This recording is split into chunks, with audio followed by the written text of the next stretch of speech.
بسم الله الرحمن الرحيم. بسم الله الرحمن الرحيم. السلام عليكم ورحمة الله وبركاته. Alhamdulillah wassalatu wassalamu ala rasulillah wa ala alihi wa sahbihi wa mawalah wa la hawla wa la quwata illa billahi wa ba'du.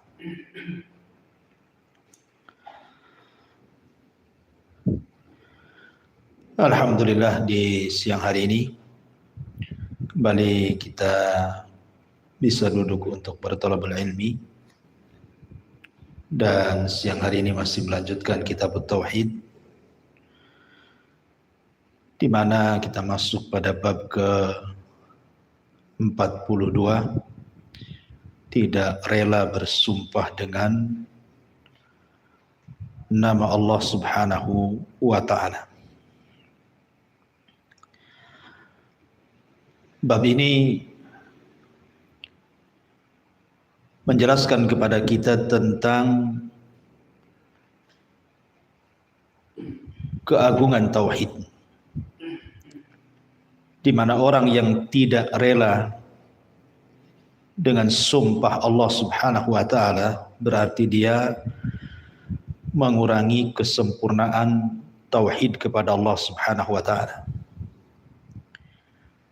Karena penyimpangan tauhid itu ada yang sifatnya masuk pada syirkul akbar, maknanya menghilangkan tauhid itu sendiri. Ada yang kedua sifatnya menghilangkan kesempurnaannya sehingga kurang tauhidnya. Nah, bab ini menjelaskan kepada kita tentang orang yang tidak menerima dengan sumpah padahal dia sudah bersumpah kepada Allah, berarti dengan ketidakpuasan dia terhadap sumpah itu mencacati tauhidnya, minimalnya mengurangi tauhid seseorang. Karena kita tahu bahwa bersumpah kepada Allah Subhanahu wa ta'ala adalah bentuk pengagungan seseorang kepada Allah Subhanahu wa ta'ala. Makanya Imam Ibnul Qayyim rahimahullahu ta'ala mengatakan, innallaha kana fi qalbihi ajalla min an yahlifa bihi ahadun kadhiba. Karena Allah Subhanahu wa ta'ala bagi dia dalam hatinya itu lebih mulia dibandingkan dia bersumpah dengan sumpah dusta. Maknanya bahwa kalau kita mendengar ada orang yang bersumpah kepada Allah, berarti harus tertanam rasa takut kepada Allah Subhanahu wa ta'ala dalam hati kita, dan kita menerima sumpahnya. Terlepas dia jujur ataupun dia dusta, itu urusan dia dengan Allah Azza wa Jalla. Tapi urusan kita dengan dia adalah dengan sumpahnya.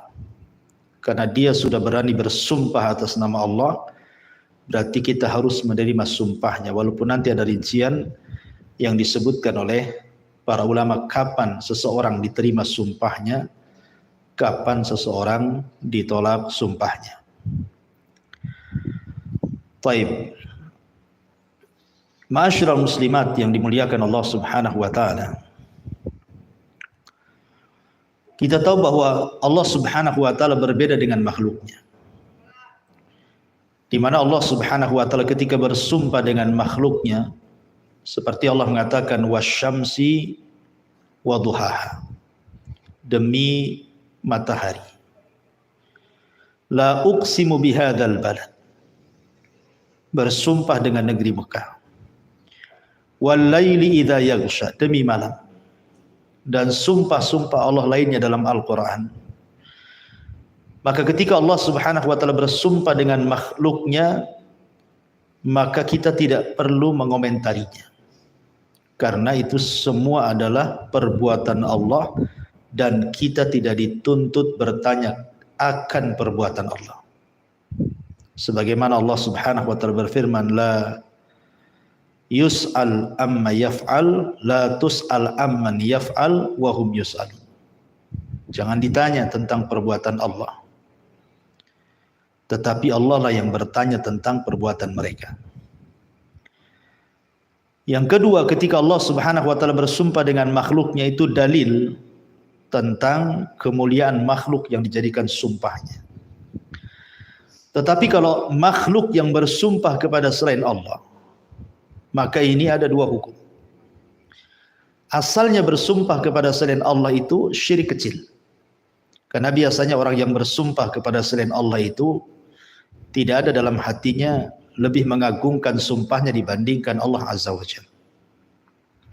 Sehingga para ulama mengkategorikan orang yang bersumpah kepada selain Allah itu dikategorikan syirik kecil. Berdasarkan sabda Nabi SAW, "Man halafa bi ghairillahi faqad asyrak." Barang siapa yang bersumpah kepada selain Allah, maka dia telah menyekutukan Allah Subhanahu wa taala. Tapi kalau seandainya dia bersumpah kepada selain Allah, kemudian dia lebih mengagungkan selain Allah itu di atas Allah, seperti bersumpah dengan wali fulan, dengan kuburan fulan.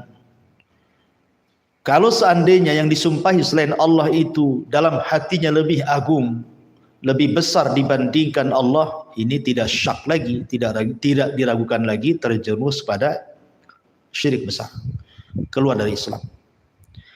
Tapi kalau dia tidak menganggap bahwa yang dijadikan sumpahnya selain Allah itu lebih agung dibandingkan Allah, maka ini syirik kecil saja. Dan umumnya manusia seperti itu. Bersumpah kepada selain Allah itu biasanya tidak sampai mengagungkan sumpahnya dibandingkan Allah Subhanahu wa taala. Makanya ulama menggolongkan bersumpah kepada selain Allah itu hanya syirik kecil saja. Baik. Kita masuk pada babnya. Ma'asyiral muslimat yang dimuliakan Allah Subhanahu wa taala. Di sini Allah Rasul sallallahu alaihi wasallam bersabda dari Abdullah ibn Umar radhiyallahu anhuma, "La tahlifu bi abaikum. Man halafa billahi falyasduq. Wa man halafa lahu billahi falyarda. Wa man lam yarda falaysa minallahi." Rawahu Ibnu Majah bisanadin hasan. Janganlah kalian bersumpah dengan nama nenek-nenek moyang kalian. Barang siapa yang bersumpah dengan nama Allah, maka hendaklah dia jujur. Dan barang siapa yang memberi sumpah dengan nama Allah, maka hendaklah dia rela atau menerima. Dan barang siapa yang tidak menerima sumpah tersebut, maka Allah berlepas diri dari dia. Taib. Dalam hadis ini ada beberapa perkara yang disinggung. Yang pertama tentang larangan bersumpah kepada bapak-bapak atau nenek moyang yang ada pada kita. Dan hadis ini tidak ada mafhum mukhalafahnya. Lain dengan sabda Nabi SAW, jangan makan dengan tangan kiri. La ta'kul bishimali. Jangan makan dengan tangan kiri. Berarti mafhum mukhalafahnya, pemahaman kebalikannya berarti harus makan dengan tangan kanan. Itu disebut mafhum mukhalafah. Tetapi kalimat la tahlifu bi abaikum ini tidak ada mafhum mukhalafahnya. Jangan bersumpah kepada bapak moyang kalian. Berarti kalau ibu moyang kalian boleh, kan begitu kesannya. Atau bersumpah dengan yang lainnya, yang jelas jangan bersumpah dengan moyang selain Allah, mafhumnya boleh. Tentu tidak bisa dipahami seperti ini. Tidak bisa dipahami seperti mafhum mukhalafah. Kenapa? Karena sudah jelas hadis Nabi SAW yang mengatakan, "Man halafa bi ghairillahi faqad asyrak." Siapa yang bersumpah kepada selain Allah, maka dia telah menyekutukan Allah Subhanahu wa taala.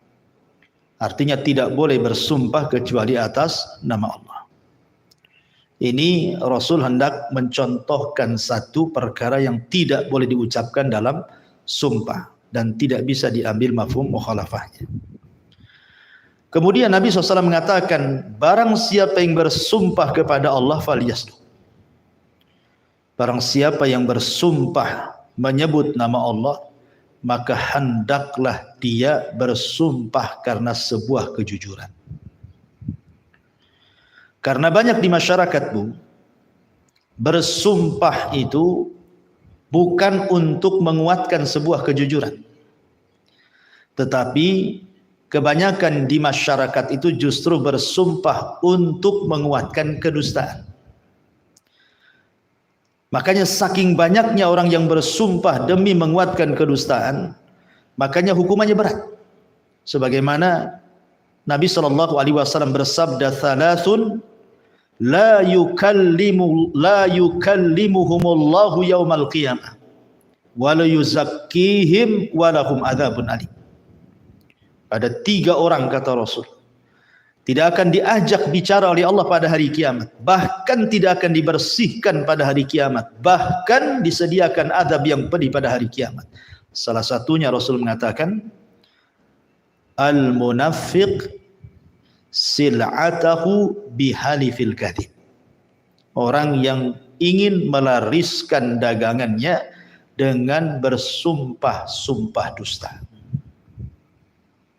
Kan banyak Bu di pasar itu ya, orang yang kemudian mereka bersumpah-sumpah dusta untuk melariskan dagangannya. Seperti mengatakan ini barang ini bagus, demi Allah bagus, padahal jelek. Barang ini asli, demi Allah asli, padahal aspal. Atau dengan mengatakan bahwa ini dari sananya enggak dapat. Kalau kamu membeli sekian belum ada untungnya, padahal sudah ada untungnya. Dia bersumpah-sumpah tuh di situ. Baik itu penjual ataupun pembeli. Umpamanya pembeli nih mau beli sesuatu, dia sumpah-sumpah, demi Allah aku baru nawar di sana aja nggak segitu harganya, padahal belum nawar dia, untuk ngedonkan penjual saja tuh.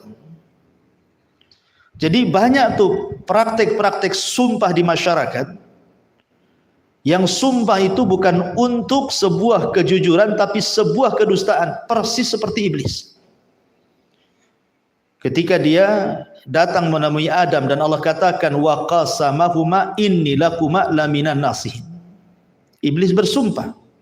Adam itu sudah tahu siapa iblis sebenarnya. Di mana iblis itu musuh dia. Yang kedua, Adam sudah tahu tidak boleh mendekat pohon larangan. Tetapi ketika iblis bersumpah atas nama Allah, enggak kepikir oleh Adam. Karena bagaimanapun Adam hidup di alam malaikat, hidup di sorga. Tidak mungkin orang bersumpah atas nama Allah demi kedustaan, mustahil. Karena di zaman itu juga tidak ada yang bersumpah atas nama Allah untuk sebuah kedustaan. Baru iblis pertama kali yang melakukan seperti itu. Makanya Adam langsung yakin dengan iblis. Ketika iblis bersumpah dengan demi Allah, wahai Adam, tidaklah Allah melarang engkau dekat-dekat pohon larangan itu kecuali karena 2 perkara. Engkau akan jadi malaikat atau engkau akan kekal di sorga. Akhirnya kemudian iblis pun berhasil memberikan was-was kepada Adam. Akhirnya Adam pun memakan buah larangan. Ya. Jadi model-model iblis ini berlaku hari ini. Dia tahu dia sedang berdusta, tapi kalau tidak dibumbui sumpah, maka nampak dustanya. Makanya kata Syekh Shalih Fauzan hafizahullah ta'ala, sebuah hal yang batil itu kalau ditampakkan 100% pasti ditolak orang. Sebuah kebatilan kalau ditampakkan kepada manusia 100% pasti ditolak orang.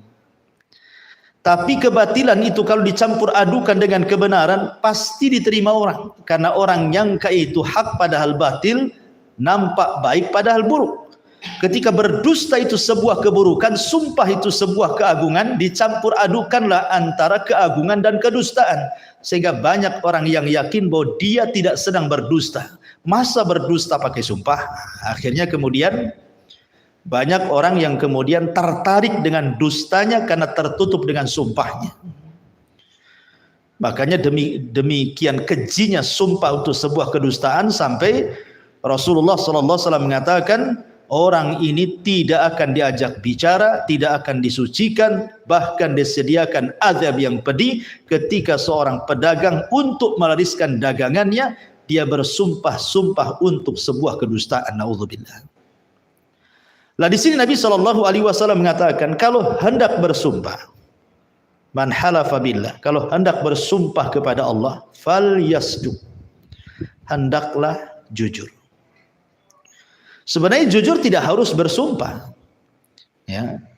Artinya tidak mesti dalam bab sumpah jujur itu dibawa kepada bab sumpah, tidak. Yang namanya jujur ataupun dusta dimanapun tempatnya,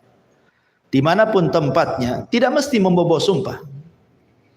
Karena yang namanya jujur pasti jujur, yang namanya dusta dia dusta. Tapi terkadang seseorang itu perlu menguatkan kejujurannya dengan sumpah.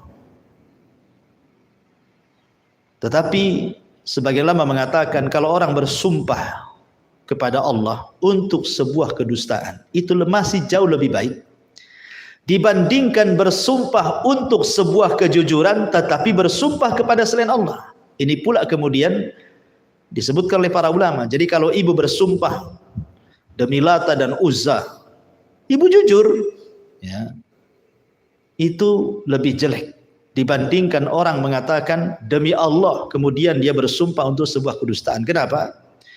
Karena kalau ibu jujur kemudian bersumpah kepada selain Allah, jatuhnya dosa syirik. Kalau ibu bersumpah kepada Allah untuk sebuah kedustaan, jatuhnya dosa besar, masih di bawah kesyirikan.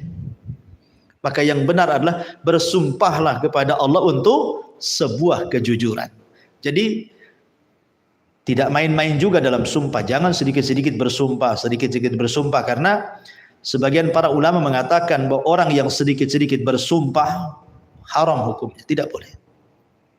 Tidak boleh orang itu sedikit-sedikit bersumpah. Kenapa demikian? Karena sumpah itu sebuah keagungan, menyebut-nyebut nama Allah Subhanahu wa taala. Ma'asyiral muslimat yang dimuliakan Allah Subhanahu wa taala. Kenapa alasannya orang yang bersumpah kepada Allah untuk sebuah kedustaan masuk dalam kategori dosa besar? Ada 4 alasan. Pertama, dia sedang merendahkan sumpah. Sumpah itu sesuatu yang agung, jangan direndahkan karena menyebut-nyebut nama Allah di situ. Kemudian yang kedua, dia sedang berdusta. Dia tahu dia sedang berdusta. Yang ketiga, kalau konteksnya jual beli atau mungkin bersengketa harta, lahan, uang dan yang semacamnya, itu sama dengan mengambil hak orang lain dengan cara paksa.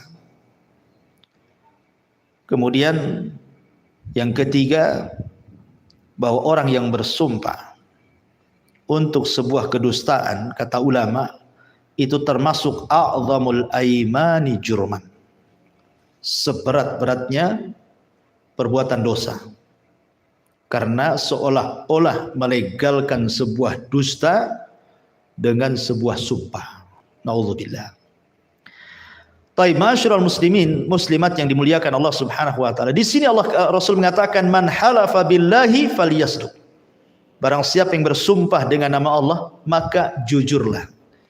Jadi sumpah itu untuk menguatkan kejujurannya. Wa man halafa lahu billahi falyarda. Dan orang kalau sudah bersumpah menyebut nama Allah, kita yang mendengar sumpahnya harus redha. Contoh, di zaman Nabi SAW ada 2 orang yang bersengketa, satu dari Hadral Maut, satu dari kabilah Kindi. Satu dari kabilah yang berasal dari Hadral Maut Yaman, yang satu dari kabilah Kindi. Sengketa lahan. Jadi orang yang dari Kindi ini, dia sudah memakai lahan itu lama. Dia gunakan untuk bertani, bercocok tanam dan begitu seterusnya. Sudah lama dia bertani, bercocok tanam di tanah itu. Tiba-tiba datang seorang laki-laki dari Hadral Maut dan mengatakan, itu tanahku. Kenapa kau tanam-tanam di tanahku, katanya. Ini tanah warisan bapakku, katanya. Akhirnya orang dari Kindi ini tak terima. Ini tanahku.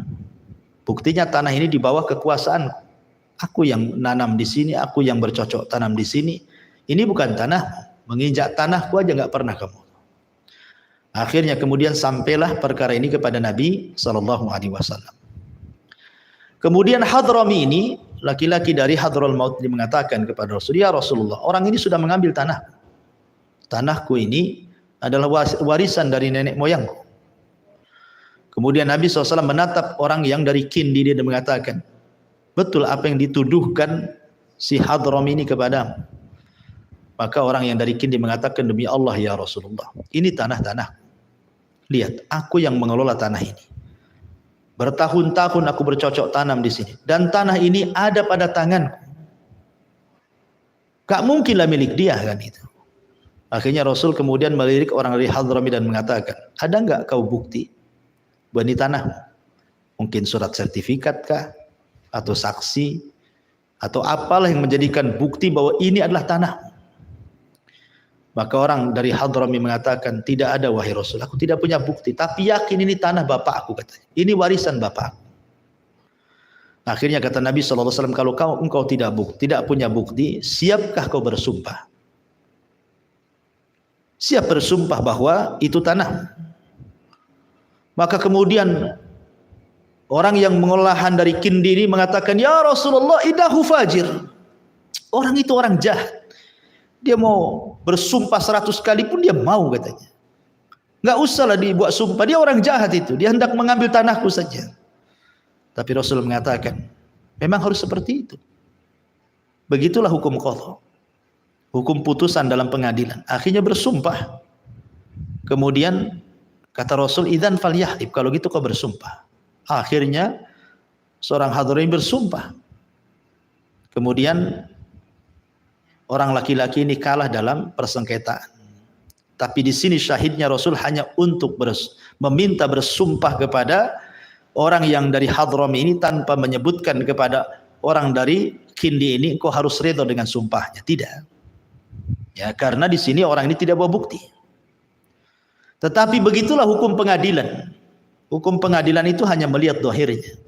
Makanya seorang hakim itu kalau hendak memutuskan sebuah perkara, terkadang seorang hakim itu ngomong sama orang-orang yang berperkara di hadapan hakim itu, bertakwalah kau kepada Allah Subhanahu wa taala. Sesungguhnya keputusan itu ada pada kalian, bukan padaku. Aku ini hanya melaksanakan tugas saja. Hakikatnya sebenarnya orang yang datang ke hakim, orang yang bersengketa itu, hakim itu tidak memutuskan apa-apa sebenarnya. Yang memutuskan perkara itu sebenarnya orang yang berperkara. Kenapa demikian? Karena orang yang berperkara ini terkadang dia mendatangkan saksi palsu, saksi yang tidak jelas, saksi yang dibayar. Kemudian untuk memaksa hakim memutuskan perkara. Jadi hakim itu hanya dipaksa untuk memutuskan perkara. Hakikat yang memutuskan perkara itu sebenarnya bersengketa. Ketika kemudian dia mendatangkan saksi jahat gitu, kemudian hakim melihat zahirnya bukan melihat batinnya, akhirnya memutuskan dengan keterpaksaan karena melihat zahirnya. Berarti sebenarnya keputusan itu kembali kepada yang bersengketa. Kalau dia dusta berarti dia akan menanggung pertanggungjawaban dia dengan Allah Subhanahu wa taala. Kalau dia benar ya dia dapat pahala dan hakim juga dapat pahala. Karena seorang hakim itu kan yang melihat zahirnya saja. Bukan dia yang memutuskan. Hakim itu melihat dari persaksiannya saksi, dari bukti-bukti dan begitu seterusnya, kemudian diputuskan sebuah perkara. Makanya sering hakim mengatakan bertakwalah kepada Allah Subhanahu wa taala, jangan kalian dusta. Karena hakim kan tidak tahu yang dalam, hakim itu tahu yang zahir saja. Makanya di zaman Nabi SAW ada orang Ansor datang kepada Nabi SAW mengatakan, ya Rasulullah, orang Yahudi sudah membunuh seorang kaum muslimin dari Ansor. Kemudian Rasul memanggil orang Ansor dan orang Yahudi yang dituduh membunuh itu. Kemudian kata Rasul kepada orang Ansor, ada bukti bahwa dia membunuh orang Ansor ini. Kata orang Ansor, tidak ada wahai Rasul, tapi aku yakin dia yang membunuhnya. Maka Rasul menatap kepada orang Yahudi, kau membunuh wahai Yahudi? Kata Yahudi, aku tidak membunuh wahai Muhammad. Nah, kalau begitu saksikan 4 saksi, bersumpahlah kepada Allah, saksikan dengan datangkan 5 saksi dan bersumpahlah kepada Allah bahwa kalian tidak membunuh. Sahabat ini mengatakan, ya Rasul, itu Yahudi itu. Dia bisa saja bersumpah palsu itu. Ngapain suruh-suruh sumpah? Yahudi pasti bohong. Kata Rasul, tidak. Dia harus bersumpah. Begitulah keputusan gitu ya. Tetapi masalah ridho ataupun tidak ridho itu kembali kepada kita. Karena begini, ya, di dalam hadis Nabi Shallallahu Alaihi Wasallam ketika menghadapi sebuah perselisihan dan kita sebagai juru damainya, apa kata Nabi Shallallahu Alaihi Wasallam? Innama ana bashar wa innakum takhtasimuna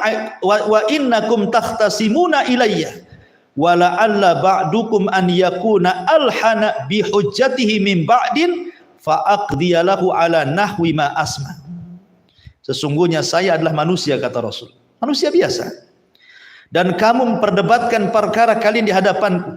Boleh jadi salah seorang di antara kalian lebih fasih bicaranya daripada yang lainnya ketika menyampaikan argumen hujjah, dan saya menghukum berdasarkan yang saya dengar dari kalian. Karena terkadang kalau dalam persidangan, kalau orang punya uang banyak di zaman sekarang, dia bisa menyewa pengacara yang ahli-ahli, pakar-pakar ngomong tuh. Terkadang pengacara-pengacara ini kalau tidak bertakwa kepada Allah, dia bisa membalikkan fakta yang sebenarnya salah jadi benar. Ya. Tersangka akhirnya bebas gitu loh. Yang tidak tersangka jadi tersangka pula dia.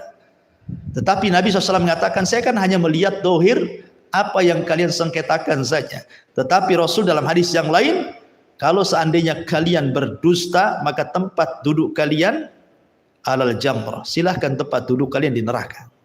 Ya. Makanya kenapa kemudian Nabi Shallallahu Alaihi Wasallam berusaha untuk menasihati para hakim. Kata Nabi Shallallahu Alaihi Wasallam, al-qudatu salasatun. Hakim itu ada 3 orang.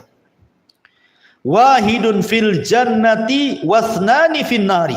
1 hakim di sorga, 2 hakim di neraka. Fa ammal ladzi fil jannati farajulun arafal haq faqadha bihi. Adapun hakim yang masuk surga adalah hakim yang mengetahui kebenaran, dia putuskan di atas kebenaran. Wa rajulun arafal haq fajara fil hukmi fahuwa finnar. Ada hakim yang kedua, dia tahu kebenaran tapi dia memutuskan dengan kebatilan. Dan yang ketiga, wa rajulun qadha lin nasi ala jahlin fahuwa finnar. Tapi yang ketiga, ada hakim yang jahil kebenaran, dia memutuskan dengan kebatilan. Memang dia jahil, tapi dia berani memutuskan. Ya, ma'asyiral muslimat yang dimuliakan Allah Subhanahu Wa Taala, kembali kepada bab bahwa di sini Nabi Shallallahu Alaihi Wasallam mengatakan, kalau ada orang, umpamanya ini ibunya, contoh nih yang mudah nih, ibu ini nyuci mobil, umpamanya nyuci mobil ya, atau nyuci motor. Ibu lupa gitu ya, di jok motor itu ada dompet, atau di mobil itu ada dompet. Kemudian dicuci. Ya. Setelah dicuci, kemudian ibu bawa sampai di rumah, rupanya dompetnya hilang. Kemudian dompet di motor juga, di jok motor sudah nggak ada. Otomatis ibu akan terpikir yang mengambil siapa? Yang nyuci mobil, kan begitu. Terpikir pasti ke situ nih. Ini pasti tukang cuci mobil nih. Bergegaslah ibu dari rumah bawa motor itu ke tempat cucian motor. Kemudian ibu nanyakan, maaf bang, mas, tadi saya waktu nyuci motor ini, di balik jok ini ada dompet saya lupa ambil. Kok habis cuci sih kok hilang? Tiba-tiba kemudian tukang cuci mobil ini atau cuci motor ini berkilah. Enggak lah, enggak ada apa-apa kok. Mungkin ibu lupa naruh di mana. Mungkin tidak ada di jok. Ibu bersumpah-sumpah, demi Allah enggak di sini, kata ibu itu. Ibu apa yang harus lakukan ibu? Ibu kan menuduh. Sementara tukang cuci pihak tertuduh. Ibu ya. Kalau seandainya orang yang nyuci tetap saja tidak mau mengaku, maka ibu minta sumpahnya saja. Ya, sumpah kau tidak mengambil. Ketika dia mengatakan demi Allah aku tidak mengambil, Bu, maka ibu tidak ada lagi jalan kecuali harus menerima sumpahnya. Walaupun sebenarnya dia mengambil umpamanya, tapi kan tidak ada bukti. Mungkin karena pandainya tukang cuci ini menyembunyikan di mana sehingga susah untuk dibongkar. Tapi ketika dia bersumpah atas nama Allah, Bu, kita harus yakin dengan sumpahnya, bukan dilihat orangnya. Ketika dia mengatakan demi Allah aku tidak mengambil, pulang Bu.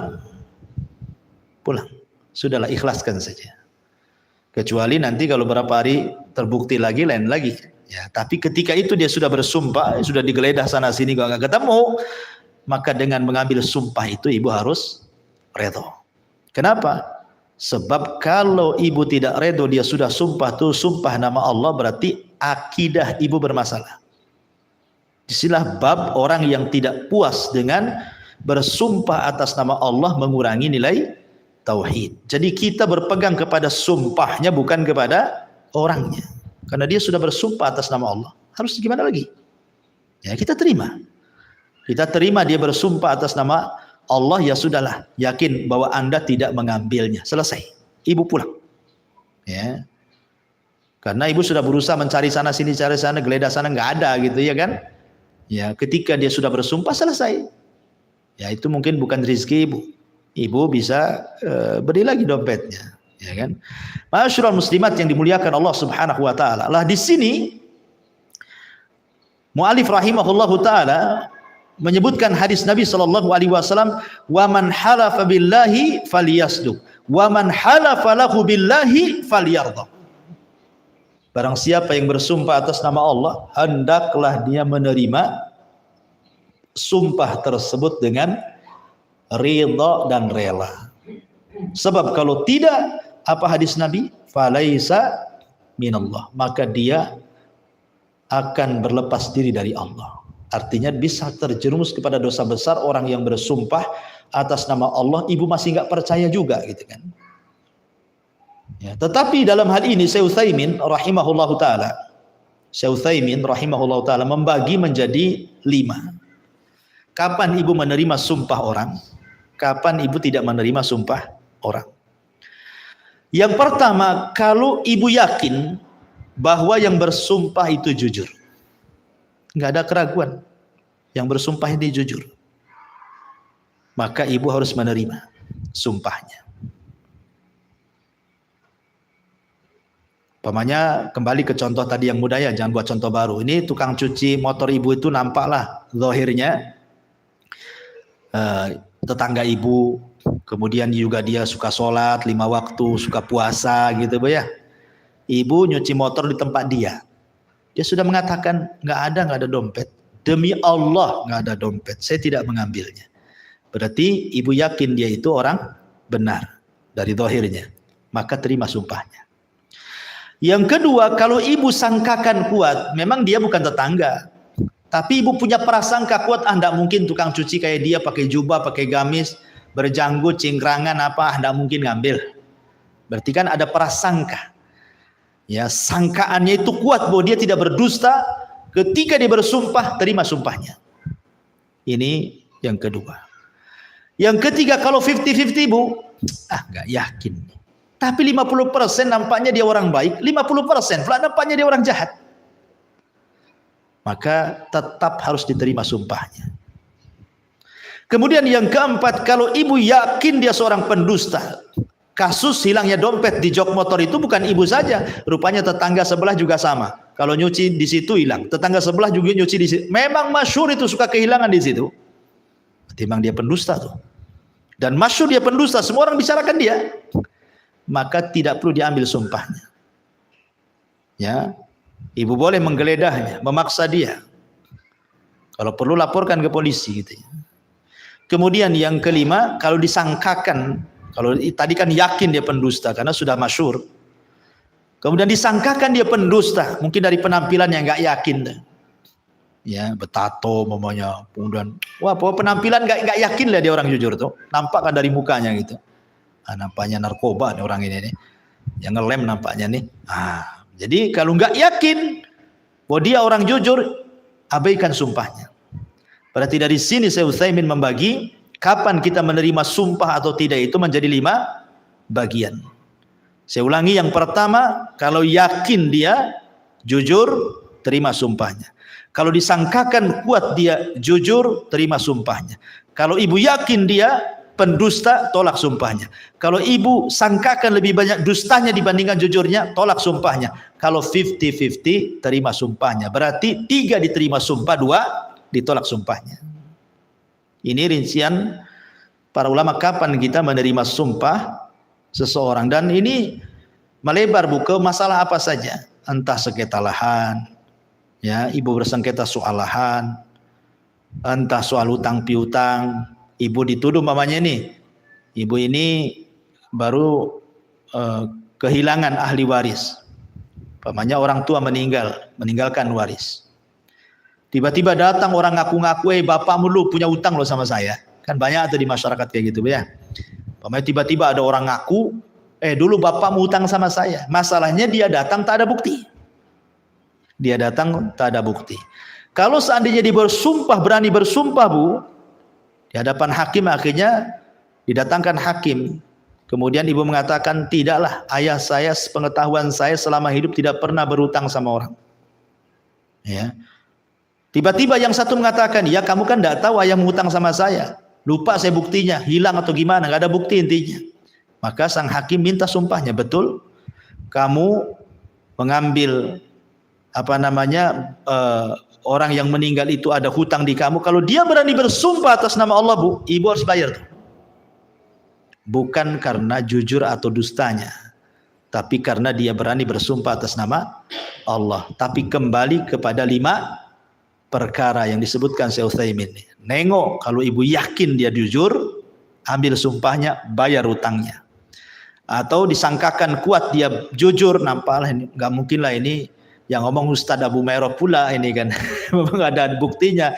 Anda mungkinlah Abu Mairo ini dusta, terima sumpahnya, ya.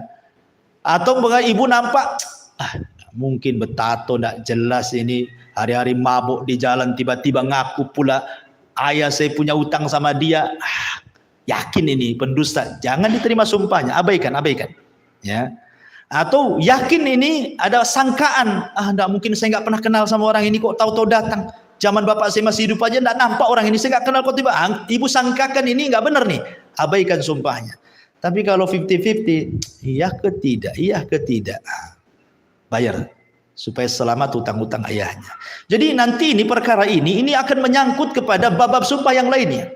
Baik soal persoalan masalah sengketa di pengadilan, masalah utang piutang, nanti semua masuk. Ya, bab-bab yang seperti ini. Makanya di sini mu'alif rahimahullah taala menyebutkan bab ini penting sekali untuk dipahami. Ya, dan ini juga untuk menyelesaikan persengketaan yang ada di masyarakat. Bahkan dalam hukum sengketa itu disebutkan oleh Nabi sallallahu alaihi wasallam, lau yu'tan nas bida'wahum lada'a rijalu amwalu qaumin wa dima'ahum lakinil bayyinatu 'alal mudda'i wal yaminu 'ala man angkar. Jika seandainya manusia itu diberi hanya berdasarkan pengakuan, maka mereka akan mengklaim harta sebuah kaum dan darah mereka. Akan tetapi dalam Islam itu bukti didatangkan dari pihak penuduh dan sumpah didatangkan dari pihak yang mengingkari. Ya. Makanya dahulu Nabi Isa alaihi salatu wassalam disebutkan dalam hadis yang sahih. Nabi Isa alaihi salatu wassalam. Jadi suatu ketika Isa bin Maryam ini melihat ada orang yang mencuri. Nampak dengan kedua matanya dia mencuri. Jadi ro'a Isa ibn Maryam rajulan yasri. Jadi Isa bin Maryam itu suatu ketika melihat seorang laki-laki pencuri dengan kedua matanya. Di sini sahih dikeluarkan Imam Bukhari dan dalam sahihnya. Jadi nampak jelas-jelas mencuri. Akhirnya kemudian ditangkaplah. Masalahnya barang curiannya disembunyikan entah di mana, tidak tahu Nabi Isa ini. Ya. Kemudian kata Isa, asarakta, apakah kau mencuri? Maka tiba-tiba pencuri ini mengatakan, kalla wallahi alladzi la ilaha illahu, katanya. Tidak, demi Allah, demi zat di mana Allah tidak ada sembahan yang berhak disembah kecuali Dia, katanya. Aku tidak mencuri. Maka Isa alaihi salatu wasallam langsung mengatakan, amantu billahi wa kadzabtu aini, katanya. Aku beriman kepada Allah dan aku mendustakan mataku, katanya. Jelas-jelas matanya melihat dia mencuri. Nampak dia mencuri dengan kedua matanya. Tapi ketika dia bersumpah atas nama Allah, kata Isa apa? Aku beriman kepada Allah dan mataku yang berdusta, katanya. Kenapa? Karena pencuri ini sudah menyebut-nyebut nama Allah. Ya, jadi Isa itu mengagungkan Allahnya, bukan mengagungkan pencurinya. Makanya nanti ada bab, Bu, orang yang datang meminta-minta, walaupun dia turun dari Mercy sekalipun, dari Fortuner sekalipun, dari CR-V sekalipun, dia datang meminta-minta sama ibu, kemudian dia bersumpah atas nama Allah, kalau ibu tidak beri, berdusta tuh, Bu. Ustaz, kan dia turun dari Mercy, ngapain saya beri? Saya aja nggak punya Mercy. Bukan masalah turun dari Mercy atau dari apanya namanya Fortunernya atau dari CR-V-nya, tapi masalahnya dia bersumpah atas nama Allah, maka kita harus beri walaupun tak banyak, kita harus beri demi mengagungkan sumpahnya, bukan karena orang yang memintanya. Itu nanti ada babnya tuh. Ya, dalam kitab tauhid nanti akan sampai juga. Karena bagaimanapun orang yang bersumpah kepada Allah, kalau dia orang soleh, hakikatnya sedang mengagungkan Allah, dan kita yang mendengarnya harusnya kita takut dengan sumpah itu karena Allah sedang diagungkan di hadapannya. Makanya kenapa kemudian bab ini sangat penting untuk dipahami dalam bab tauhid ini. Ya. Ma'asyiral muslimat yang dimuliakan Allah Subhanahu wa taala. Namun perlu diingat bahwa sumpah ini bukan masalah sepele. Masalah sumpah ini bukan masalah sepele. Para ulama menyebutkan bahwa sumpah ini tidak dibenarkan kecuali dalam keadaan tiga, atau tiga keadaan. Jadi para ulama menyebutkan bahwa sumpah ini tidak dibenarkan kecuali dalam tiga keadaan. Satu, dalam perkara yang penting. Kalau tidak penting ngapain bersumpah-sumpah? Ya. Yang kedua, orang yang diajak bicara meragukan ucapannya, makanya perlu sumpah supaya yakin dengan ucapannya. Yang ketiga, orang yang diajak bicara mengingkari ucapannya, makanya perlu dimintai sumpah. Makanya Allah mengatakan wahfadhu aimanakum, maka jagalah sumpah kalian, sehingga tidak boleh sembarangan. Artinya jangan banyak, sedikit-sedikit bersumpah. Dan apabila telah bersumpah maka dia menepatinya kecuali sumpah maksiat, dan apabila tidak menepatinya maka dia harus membayar kafarah. Walaupun ada yang mengatakan sumpah itu dalam rangka bermaksiat tidak ada kafarahnya. Ini yang bisa sampaikan, Bu, karena sudah hujan juga. Saya kira cukup, mudah-mudahan ada manfaatnya. Subhanallah bihamdika, asyhadu an la ilaha illa anta astaghfiruka wa atubu ilaik. Allah Ta'ala. Assalamualaikum warahmatullahi wabarakatuh.